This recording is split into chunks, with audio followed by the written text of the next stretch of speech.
जय हिंद समाजवादी साथियों। समाजवादी पार्टी की लोकसभा प्रत्याशियों की अंतिम सूची जारी की है। आज हम बात करेंगे समाजवादी पार्टी की जो आखिरी सूची जो बची है, जिसमें 5 लोकसभा सीटों पर प्रत्याशियों का ऐलान होना है, उसको लेकर हम आज अपनी इस वीडियो में बात करेंगे। जहां पर अखिलेश यादव जी लगातार लोकसभा चुनाव में बहुत ही मजबूती के साथ और बहुत ही दमदार तरीके से लोकसभा चुनाव की तैयारियों में जुटे हुए हैं। बहुत ही दमदार तरीके से अखिलेश यादव जी जनता के बीच में पहुँच रहे हैं, जनसंपर्क कर रहे हैं, जनता के बीच में जाकर जनता के मुद्दों को उठा रहे हैं। मुद्दों को उठाने के साथ ही साथ अखिलेश यादव जी लगातार पीडीए का नारा दे रहे हैं। पीडीए के नारे को देने के साथ ही साथ उन्होंने जो लोकसभा प्रत्याशियों की जो सूचियां जारी की हैं, लोकसभा प्रत्याशियों का जो ऐलान किया है, उस ऐलान में भी अखिलेश यादव जी के द्वारा जो पीडीए के नारा है, पीडीए से संबंधित जो नेता कार्यकर्ता हैं, उन्हें अखिलेश यादव जी ने चुनावी मैदान में भी उतारा है। वहीं पर अखिलेश यादव जी के द्वारा अब तक 58 लोकसभा सीटों पर सपा के प्रत्याशियों का ऐलान कर दिया गया है। वहीं पर जो 5 लोकसभा सीटें बची हैं, उन लोकसभा सीटों को लेकर आज हम अपनी इस वीडियो में बात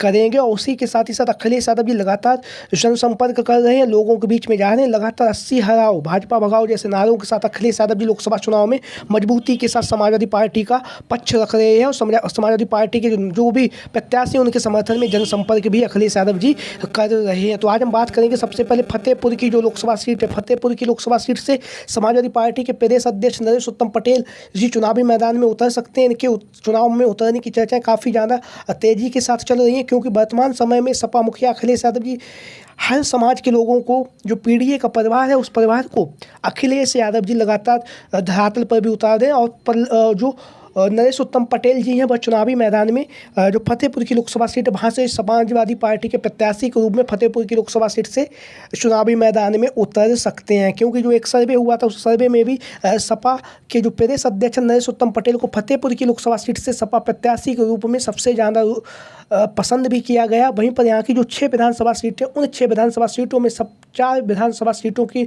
पर नरेश उत्तम पटेल को प्रत्याशी के रूप में जनता ने पसंद भी किया है। वहीं पर जो फतेहपुर की लोकसभा सीट है, वहीं पे जो जन अधिकार पार्टी के जो जन अधिकार पार्टी का जो समाजवादी पार्टी के साथ गठबंधन हुआ, उस गठबंधन के तहत यहाँ से बाबू सिंह कुशवाहा जी को जौनपुर की लोकसभा सीट से चुनावी मैदान में सपा मुखिया अखिलेश यादव जी ने उतार दिया है। वहीं पर जो सूत्रों के हवाले से जो खबरें सामने आ रही हैं, वो ये है कि जो बाबू सिंह कुशवाहा जी हैं, उन्होंने 2 लोकसभा सीटों पर गठबंधन के तहत मांग की है। एक तो जौनपुर की लोकसभा सीट और दूसरी फतेहपुर की लोकसभा सीट से ये अपना प्रत्याशी उतारने की इन्होंने अखिलेश यादव से मांग की है। वहीं पर हम बात करेंगे अब कैसरगंज लोकसभा सीट से। कैसरगंज की जो लोकसभा सीट है, यहाँ से वर्तमान समय में भारतीय जनता पार्टी के जो सांसद है ब्रजभूषण शरण सिंह वर्तमान समय में सांसद है। सांसद होने के साथ ही साथ उनकी जो टिकट है, वो अभी तक होल्ड पर रखी गई है भारतीय जनता पार्टी की तरफ से। वहीं पर सपा की तरफ से यहाँ से वैजनाथ दुबे का नाम काफ़ी तेज़ी के साथ चर्चाओं का केंद्र बिंदु बना हुआ है। लगातार वो जनसंपर्क कर रहे हैं, लोगों के बीच में जा रहे हैं और मजबूती के साथ अपनी दावेदारी पेश भी कर रहे हैं। कैसरगंज की लोकसभा सीट से वैजनाथ दुबे जी, जो समाजवादी पार्टी के कद्दावर और वरिष्ठ नेता भी हैं। वहीं पर कार्यकर्ता सम्मेलन भी आज वैजनाथ दुबे जी कर रहे हैं। जैसा कि आप लोग इन तस्वीरों के माध्यम से देख रहे हैं, किसान डिग्री कॉलेज बनगांव रामपुर में आज बैजनाथ दुबे जी का कार्यकर्ता सम्मेलन है, जहां पर समाजवादी पार्टी के कद्दावर नेता और वरिष्ठ नेता भी इस कार्यकर्ता सम्मेलन में शामिल होंगे। और शामिल होने के साथ ही साथ बैजनाथ दुबे जी लगातार अपनी मजबूती के साथ लोकसभा चुनाव में अपनी दावेदारी पेश कर रहे हैं। वहीं पर यहाँ से जो एक अन्य नाम जो चर्चाओं का केंद्र बिंदु बना हुआ है, वो है विनोद कुमार शुक्ला जी। विनोद कुमार शुक्ला जी पूर्व में प्रत्याशी रह चुके हैं विधानसभा के। लगातार जनसंपर्क कर रहे हैं, लोगों के बीच में जा रहे हैं, लोगों के बीच में पहुंचकर जो कैसरगंज की लोकसभा सीट है, वहाँ से मजबूती के साथ अपनी दावेदारी पेश भी कर रहे हैं वह विनोद कुमार शुक्ला जी। तो यहाँ से 2 नाम चर्चाओं का केंद्र बिंदु बने हुए हैं। वहीं पर एक नाम, तीसरा नाम भी है योगेश प्रताप सिंह जी, वो भी लगातार जनसंपर्क कर रहे हैं, लोगों के बीच में जा भी रहे हैं। वहीं पर हम बात करेंगे अब जो रावर्ट्सगंज लोकसभा सीट है। रावर्ट्सगंज की लोकसभा सीट से जहाँ से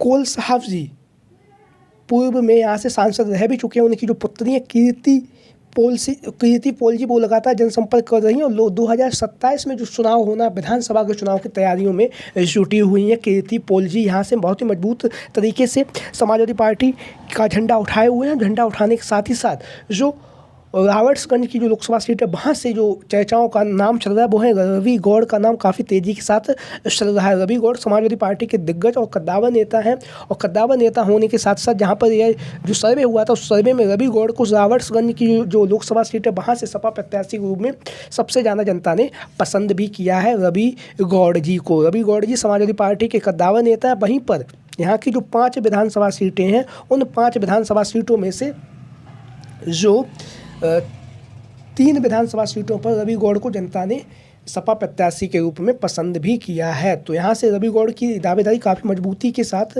मानी जा रही है रावर्ट्सगंज की जो लोकसभा सीट है वहाँ से। अब हम बात करेंगे बलिया की जो लोकसभा सीट है, जैसा कि आप लोग इन तस्वीरों के माध्यम से देख भी रहे हैं, बलिया की लोकसभा सीट से जहां से सनातन पांडे का नाम काफ़ी तेज़ी के साथ चर्चाओं का केंद्र बिंदु बना हुआ है, क्योंकि 2019 के चुनाव में सपा बसपा के गठबंधन पर भी सनातन पांडे जी चुनावी मैदान में उतर चुके हैं। हालांकि कुछ हज़ार वोटों से ये चुनावी मैदान में हार गए हैं, बल्कि को लोगों का भी ये भी कहना है कि हारे नहीं थे, इन्हें हराया गया था जो बलिया की लोकसभा सीट से 2019 में चुनावी प्रत्याशी के रूप में चुनाव मैदान में उतरे थे सनातन पांडे जी। तो 2024 के चुनाव में भी इनके नाम की चर्चाएं काफ़ी तेज़ी के साथ और बहुत ही दमदार तरीके से हो भी रही। वहीं पर जो सर्वे हुआ था उस सर्वे में भी सनातन पांडे को जनता ने सबसे ज़्यादा पसंद भी किया है बलिया की लोकसभा सीट से सपा प्रत्याशी के रूप में। वहीं पर यहाँ से जो दूसरा नाम चल रहा है वो नारद राय जी समाजवादी पार्टी के मुखिया अखिलेश यादव जी के बहुत ही ज़्यादा करीबी हैं, लगातार जनसंपर्क कर रहे हैं, लोगों के बीच में जा रहे हैं, लोगों के बीच में पहुँच कर जो लोकसभा बलिया है वहाँ पर अपनी मजबूती के साथ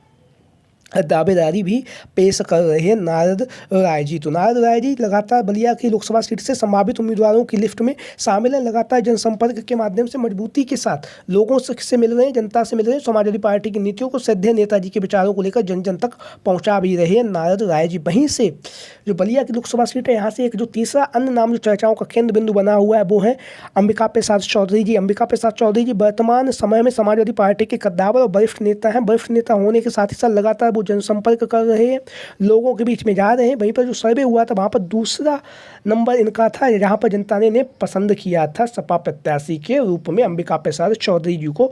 जो बलिया की लोकसभा सीट है वहाँ से बलिया की लोकसभा सीट से ये 3 उम्मीदवार हैं जिनके नाम की चर्चा काफ़ी तेज़ी के साथ चल रही है। यहाँ से एक नाम को अखिलेश यादव जी चुनावी मैदान में भी उतार सकते हैं। अब हम बात करेंगे जो बची हुई जो लोकसभा सीट है, जैसा कि कन्नौज की लोकसभा सीट से जहाँ से सपा मुखिया अखिलेश यादव जी का नाम सबसे पहले चर्चाओं का केंद्र बिंदु बना हुआ था। फिर अखिलेश यादव जी ने कहा कि वह चुनावी मैदान में नहीं उतरेंगे। तो उसके बाद यहाँ से जो सबसे पहला नाम जो चल रहा था सैफई परिवार के ही तेज प्रताप यादव जी, जो मैनपुरी के पूर्व में सांसद रह भी चुके हैं, कद्दावर नेता हैं और लगातार युवा भी हैं और लगातार जनसंपर्क कर रहे हैं, मजबूती के साथ इनका नाम जो कन्नौज की लोकसभा सीट है वहाँ से दावेदारी भी कर रहे हैं। वहीं पर हम बात करेंगे अब जो दूसरा जो दावेदार है वो है रेखा वर्मा जो वर्तमान समय में बिरूना की जो विधानसभा सीट है वहाँ से सपा की महिला विधायक तेज तरार नेत्री लगातार जनसंपर्क कर रही हैं, लोगों के बीच में जा रही हैं, लोगों के बीच में पहुंचकर लगातार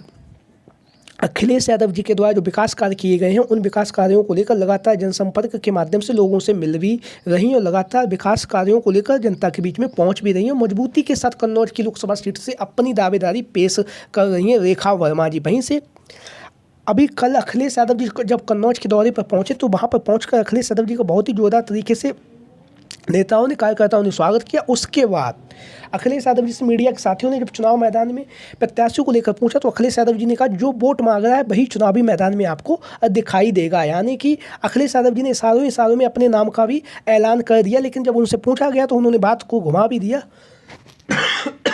और उन्होंने कहा कि जो बहुत ही जल्द कन्नौज की लोकसभा सीट से हम प्रत्याशी का ऐलान करेंगे। तो लगातार चर्चाओं का केंद्र बिंदु बना हुआ है कन्नौज की लोकसभा सीट से प्रत्याशी के नाम का। तो वहीं पर हम बात करेंगे ये वो संभावित प्रत्याशी हैं जो लगातार जनसंपर्क कर रहे हैं, लोगों के बीच में जा रहे हैं, जनता की समस्याओं को सुन रहे हैं, जनता के सुख और दुख में शामिल हो रहे हैं, लगातार अखिलेश यादव जी के बताए हुए रास्तों पर चल रहे हैं, लगातार जनता के सुख और दुख में शामिल होकर जो इंडिया गठबंधन है उसको मजबूती प्रदान कर रहे हैं। और इसी के साथ ही साथ जो पीडीए का नारा अखिलेश यादव जी ने दिया उस नारे को बुलंदी के साथ उठाए हुए ये संभावित उम्मीदवार जो लगातार जनसंपर्क के माध्यम से लोगों से मिल भी रहे हैं। तो इन संभावित उम्मीदवारों को लेकर आप लोगों की क्या राय है, सभी साथी कमेंट बॉक्स में अपनी राय ज़रूर दें। और इसके साथ ही साथ अब ये भी देखना होगा आगामी लोकसभा चुनाव में जब अखिलेश यादव जी प्रत्याशियों का ऐलान करेंगे तो इन लोकसभा सीटों से इन संभावित उम्मीदवारों में से किस किस उम्मीदवार को अखिलेश यादव जी लोकसभा का टिकट देते हैं, ये भी आगामी समय में हमें देखने के लिए मिलेगा। तो अब सभी साथी कमेंट बॉक्स में अपनी राय ज़रूर दें। जो भी साथी चैनल पे आज पहली बार आए हैं वो चैनल को सब्सक्राइब करें, वीडियो को लाइक करें। जय हिंद, जय भारत, जय समाजवाद, जय अखिलेश मिशन 2024। वीडियो को अंत तक देखने के लिए आपका धन्यवाद।